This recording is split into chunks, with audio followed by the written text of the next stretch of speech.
दिखाएगी वही, होगा जो सही। आप देख रहे हैं यूपी बुलेटिन लाइव, जो आपको रखे सबसे आगे, सच के साथ। UP bulletin live Ballia Uttar Pradesh से प्रभारी संजय राय की रिपोर्ट। वरिष्ठ अधिवक्ता मनोज कुमार राय ने 5 सूत्रीय मांग पत्र को लेकर अधिशासी अधिकारी को सौंपा ज्ञापन। अधिशासी अधिकारी कार्यालय से रहे नदारद। नगर पालिका परिषद बलिया कार्यालय को चला रहे मच्छर। अधिशासी अधिकारी के जगह जेई ने लिया ज्ञापन। नगर पालिका परिषद कार्यालय में सीसीटीवी कैमरे को मुंह को मोड़कर खूब की जा रही लूट। खबर बलिया जनपद के नगर पालिका परिषद कार्यालय की है, जहां वरिष्ठ अधिवक्ता मनोज कुमार राय उर्फ हंस ने विभिन्न समस्याओं को लेकर 5 सूत्रीय मांग पत्र अधिशासी अधिकारी कार्यालय में उपस्थित जेई को सौंपा। उक्त वरिष्ठ अधिवक्ता ने 5 सूत्रीय मांग पत्र सौंपकर अवगत कराया कि अतिशीघ्र कूड़ा निस्तारण की व्यवस्था हो, तीखमपुर में हुए जल जमाव को अतिशीघ्र खत्म किया जाए, शहर में चारों ओर घूम रहे आवारा पशुओं की व्यवस्था की जाए, काजीपुरम में सड़क तथा पानी सप्लाई को लेकर उचित प्रबंध की जाए तथा फॉगिंग की छिड़काव किया जाए। मीडिया से रूबरू होते हुए अधिवक्ता ने बताया कि नगर पालिका परिषद बलिया कार्यालय में लगे सीसीटीवी कैमरे की स्थिति को बदलकर भारी भरकम लूट खसोट की जा रही है तथा सूबे के मुख्यमंत्री योगी आदित्यनाथ के आदेशों को ठेंगा दिखाते नजर आ रहे हैं। आइए सुनाते हैं मनोज कुमार राय उर्फ हंस से उनकी जुबानी। क्या कुछ कहा, ध्यान से सुने। क्या मेरा फोटो उसमें कैद होगा? नहीं। आपका होगा? नहीं। आपका होगा? नहीं। इन लोगों का होगा? नहीं। किसी का होगा? नहीं। अब यहाँ मुझे घूस लेना है, आराम से ले सकते हैं कि नहीं? कोई परेशानी होगी घूस लेने में? तो लेने की मैं इसको कागज दे रहा हूँ, क्या इस कागज का फोटो आएगा? नहीं आएगा।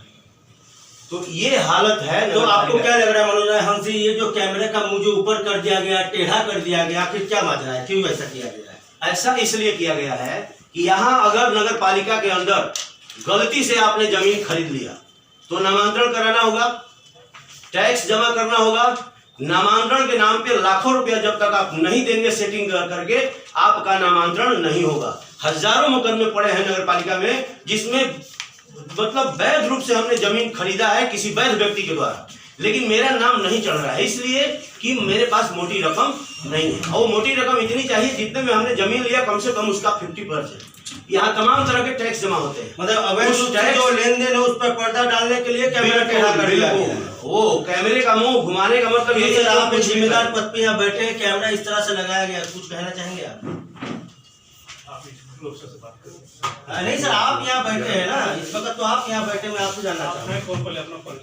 मैं सहारा का क्राइम रिपोर्टर तिलक कुमार और पब्लिक ऐप का जिला प्रभारी। ये प्रशासनिक मुद्दा है तो इसको डॉक्टर से बात करिए, मीडिया कोई बात नहीं। प्रशासनिक मुद्दा नहीं है, अगर मेरे घर में भी कैमरा लगा होगा, मेरे बच्चे भी अगर कैमरा टेढ़ा कर देगा तो मैं बोलूंगा ना कि बाबू आप सीधा कर दो। बच्चों से वो कैमरा पकड़ में नहीं आएगा। नहीं, मैं एक बात की बात कर रहा हूँ। आप कह तो रहा हूँ, इसको डॉक्टर से बात करिए, इस संबंध में यही करना। अच्छा, वो कैमरा इतनी ऊंचाई पे है, जानबूझकर उसके साथ छेड़छाड़ किया गया है। और देखिए उसका कि ताकि कोई मतलब इस कमरे में आया जाए उसकी तस्वीर ना आए। दोनों कमरे है, उसका तो क्या यहाँ जितने भी कर्मचारी या कोई भी अधिकारी बैठते हैं उनकी कार्यस्थानी माने क्या है? बिल्कुल उनकी नहीं, बल्कि पूरे नगर पालिका की मानिए ना। ईओ साहब का चेम्बर कितना दूर है बताइए? यहाँ से कितनी दूरी पे ईओ साहब का चेम्बर है? और देखिए कैमरे का वैड भी निकाल दिया गया है। चोरी का तरीका है ये। भाई शासन का निर्देश है कि सीसीटीवी कैमरा लगे, तो लगा है। शासन कह नहीं सकता कि सीसीटीवी कैमरा नहीं लगा है। और रहा सवाल कि सीसीटीवी कैमरा लगा वही है, दरवाजा बंद है लेकिन ताला खुला है, काम हो रहा है। लोग जनता को मूर्ख बनाया तो समझ आ रहे हैं ना? मतलब सीसीटीवी कैमरा शासन के निर्देश पे लग गया तो शासन का निर्देश हमने फॉलो। जी, आप एक अपना परिचय बताएं। अधिवक्ता मनोज राय हंस, सिविल कोर्ट बलिया। आप इस समय कहाँ पर आए हुए हैं? इस समय मैं नगर पालिका परिषद बलिया के अधिशासी अधिकारी के चैम्बर में बैठा हूँ। 12 बजे तक उनसे बात हुई थी, 12 बजे मिलने का मैंने मोबाइल के द्वारा बात भी किया था। मैंने उनके व्हाट्सएप पे भी मैं मैसेज भेजा था, ये देख सकते हैं मैसेज, जिसमें मैं लिखित में मैसेज भेजा हूँ कि 12 बजे आ रहा हूँ, उम्मीद करूँगा कि आप उपस्थित रहेंगे। समस्या से संबंधित मैंने वीडियो भी डाला है और 5 सूत्री मांग का पत्र भी नीचे डाला हुआ है और उन्होंने तीनों देखा भी है।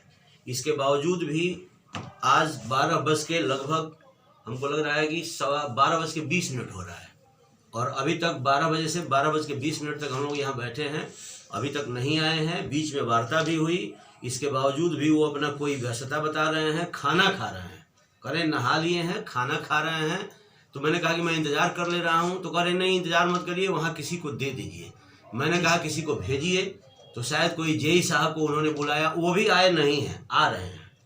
तो मैं जनता की समस्या के लिए इंतज़ार कर रहा हूँ और मैं जो भी आएगा उससे मिल के मैं अपनी बात बताऊँगा और तभी यहाँ से जाऊँगा। समस्या क्या क्या है, किन किन समस्याओं को लेकर के आप यहाँ पहुँचे हुए हैं?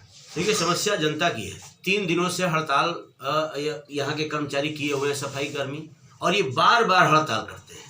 आखिर क्या ऐसी बात है? अगर उनका पीएफ बाकी है, एनपीएफ बाकी है, उनका पेमेंट बाकी है, तो ये नगरपालिका के अधिकारी हैं, चेयरमैन हैं, या अभी तो प्रशासक डीएम नियुक्त हो गए हैं, क्यों नहीं उन लोगों को तनख्वाह दिया जाता? क्यों नहीं उनको पीएफ दिया जाता? क्यों उनका एनपीएफ रोका गया है?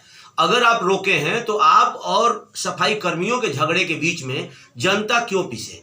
आज सड़कों पे चलने के लायक स्थिति नहीं है। इतनी दुर्गंध और इतनी बदबू है कि लोग सड़क छोड़ के रास्ता बदल रहे हैं। जिस सड़क के बीचों बीच में कूड़ा इकट्ठा है, वहां से रास्ता बदल के लोग चल रहे हैं। वो मेरी पहली समस्या है। दूसरी समस्या है तीखमपुर में जल जमाव है गौरव नर्सिंग होम के सामने। वो बरसात के पहले से पता नहीं साल भर से है, और वहाँ ये लोग क्या कर रहे हैं? डेंगू, मलेरिया, फाइलेरिया के मच्छर पनपे ना, मतलब वो उनका प्रजनन रुके। ये सारी व्यवस्था आपके पास है और इसका पैसा भी आता है, पैसा उठ भी जाता है, लेकिन कागज पे ही फागिंग, कागज पे ही छिड़काव, लेकिन मच्छर तो धरातल पे है और बेड नहीं मिल रहे हैं जिला अस्पताल में। और यहाँ भी स्थिति है कि जब हम लोग चेम्बर खोल के आए तो इतने मच्छर थे कि इस जाड़े में हम लोगों को पंखा चलाना पड़ा मच्छर भगाने के लिए। तो ये समस्याएं उनके पास रख दीजिएगा। मैं उम्मीद करता हूँ कि मुझे दोबारा आना ना पड़े, ये समस्या सॉल्व हो। कोई बड़ी समस्या नहीं है, नहीं होगी तो फिर मुझे आना पड़ेगा और फिर वो भागेंगे।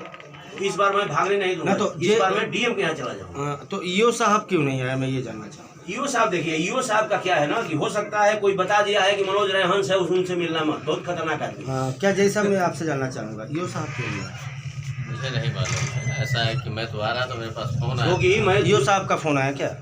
फोन जब मैं आ ही रहा था तब तक बड़े बाबू बोले कि जो है पत्र लेना है, ईओ साहब कर दिया। ईओ की ड्यूटी क्या है, वो क्या कर रहे हैं, क्यों नहीं आए मौके पर? हमारे सुपीरियर है, सीनियर है, हम नहीं कुछ कर सकते हैं। ईओ की ड्यूटी है कि इस कुर्सी पे 10 बजे वो बैठ जाए। अगर बड़े बाबू के कहने पे जय साहब आ रहे हैं तो क्या ईओ से भी बड़े बाबू को बड़ा माना जाए?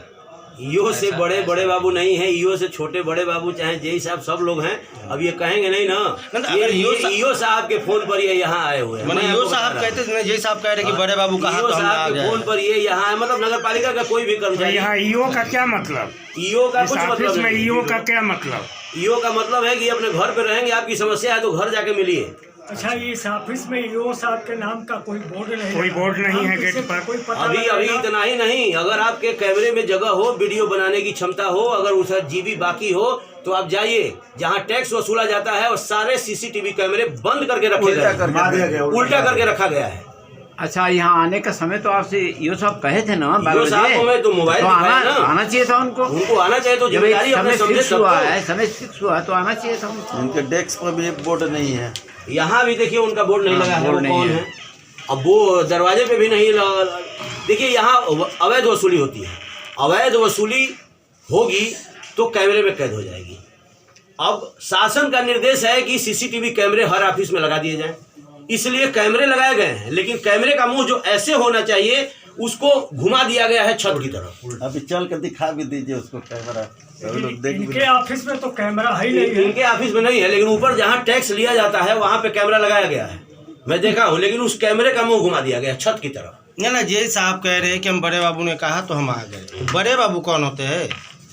अब तो ये बताएंगे कि बड़े बाबू के कोने पे आए या ईओ साहब है कि मतलब ईओ साहब से एक बार बात कीजिए ना फोन से। नहीं हो गया, उनसे बात हुई, क्या कहें, बात हो गई है। उनको पे घूम रहे हैं बिना रोक टोक। उसमें कुछ तो आवारा हैं और कुछ तो पशुपालक द्वारा दूध निकालने के बाद छोड़ दिए जाते हैं।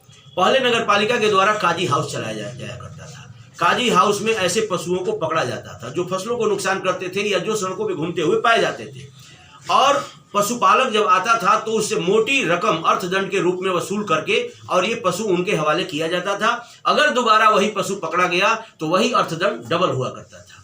लेकिन वो व्यवस्था भी ये लोग पूरी तरह से बंद कर चुके हैं। और यहाँ तक कि मुझे नॉलेज है कि कदम चौराहा पे गौशाला रोड एक नाम से, उसी गौशाला रोड के नाम से जाना जाता है, जहाँ पे एक काजी हाउस चला करता था। उस काजी हाउस पर इन अधिकारियों के द्वारा अपने चहेतों से कब्जा करा दिया गया है। मेरी चौथी समस्या है काजीपुरा रोड। काजीपुरा रोड पर एक दिन मैं अपने मित्रों के साथ टहलने के लिए निकला था कि जन समस्याओं को देखा जाए। वहाँ गंदगी का अंबार देख मैं बैठ गया। फिर कुछ सफाई हुई।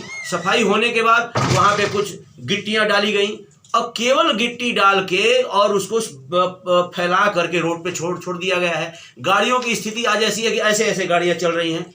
मेरे गाड़ी के नीचे से गिट्टी छलक के दूसरे को लग रही है, तो उस पर मोरम राबिस डाल करके पानी छिड़काव कराएं, रोलर चलाएं। कम से कम इतना तो कर सकते हैं अगर फीस बनने में देरी है तो। और मेरी अंतिम समस्या है फागिंग। नगर क्षेत्र के अंदर जिला अस्पताल में आप ही लोगों के न्यूज के माध्यम से मुझे पता चल रहा है कि जिला अस्पताल की स्थिति है कि वहां पर मच्छर जनित बीमारियां इतनी फैली हुई हैं कि वहां बेड अनुपलब्ध हैं।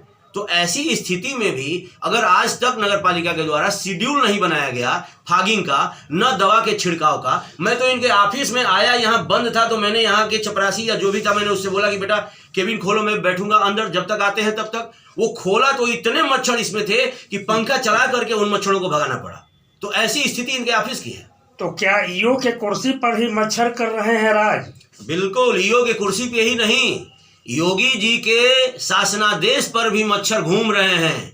और ये अधिकारी योगी जी के किसी भी फरमान को नहीं मान रहे हैं। कहाँ उनका फरमान गया? आप योगी जी को बताइए। 9 से 11 बजे 12 बजे तक ये ऑफिस आने का टाइम इनका क्या है? इनको तनख्वाह कौन देता है? हमारे टैक्स के पैसे से तनख्वाह मिलता है ना। हमारी